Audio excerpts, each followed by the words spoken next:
को नारायण कहते हैं, पीपल की पूजा करते हैं, तुलसी और बड़ की पूजा करते हैं। नमस्कार, आप सभी दर्शकों को भारत देश के 78वें स्वतंत्रता दिवस की बहुत बहुत शुभकामनाएं।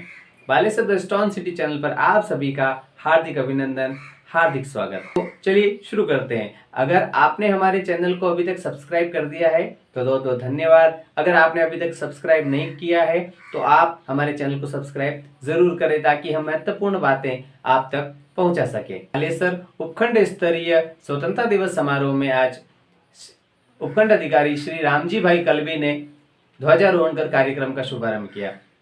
कार्यक्रम में बालेश्वर क्षेत्र की विभिन्न प्रतिभाओं को सम्मानित किया गया।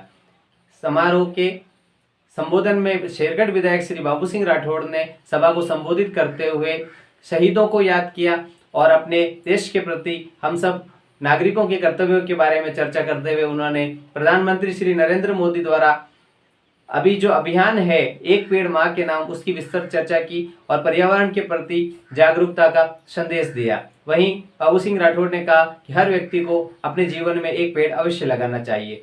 सुनिए अभी उन्होंने आज के भाषण में विधायक श्री बाबू सिंह राठौड़ ने क्या कुछ कहा।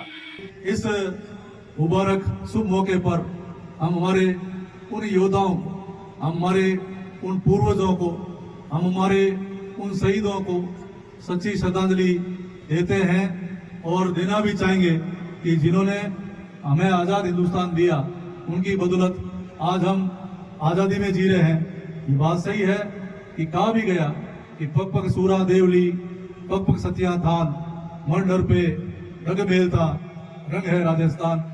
ये हिंदुस्तान में राजस्थान सूरवीरों की धरती रही।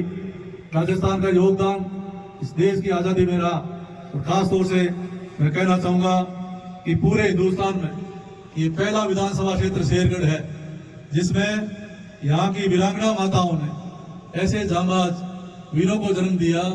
जब हमारा हिंदुस्तान सोता है तो सरदों पर सीना तान कर इसके देश की रक्षा करते हैं और सरदों पर देश की लड़ाई लड़ने में और देश की सुरक्षा करते करते सरदों पर शहादत देने में भी पीछे नहीं हटते हैं।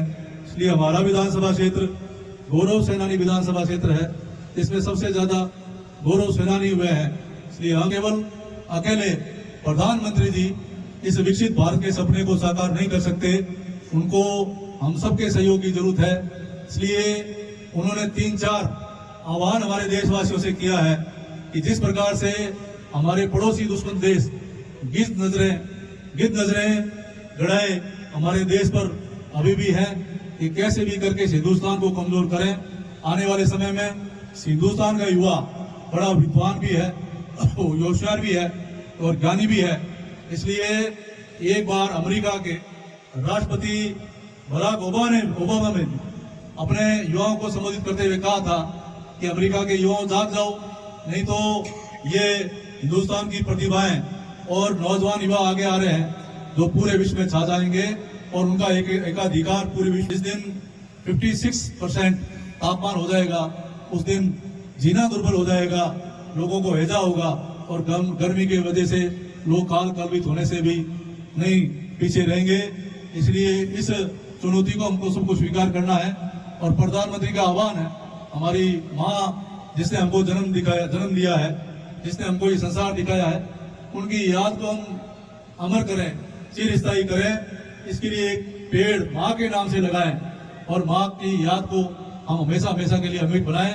इसलिए प्रत्येक बच्चे को भी, विद्यार्थी को भी और हिंदुस्तान के प्रत्येक नागरिक को एक पेड़ अपने माँ के नाम से प्रधानमंत्री जी के आह्वान पर लगाना चाहिए। ये बात सही है, ईश्वर का वास अगर कहीं है तो पेड़ पौधों में है। इसलिए हम नीम को नारायण कहते हैं, पीपल की पूजा करते हैं, तुलसी और बड़ की पूजा करते हैं। आप देख लीजिए, किसी पेड़ को आप काट दो तुरंत सूख जाएगा, पानी पिलाओगे हरा भरा रहेगा, उसमें आत्मा का निवास है, पेड़ों में ईश्वर का वास है। और दूसरा, जहाँ जल है वहाँ जगदीश है। इस प्रकृति के साथ हम खिलवाड़ नहीं करें, इस प्रकृति का संरक्षण करें। इसलिए हमारे पूर्वज पहले भी उन्होंने बावड़ियां बनाई, तालाब बनाए, पोखर बनाए, नहरें बनाई और टांके बना करके पानी का संरक्षण किया। वही पानी पीकर हम सब निरोग रहते थे और 100 वर्ष का जीवन जीते थे। इसलिए हम पानी का संरक्षण करें जल है, वहाँ जगदीश है।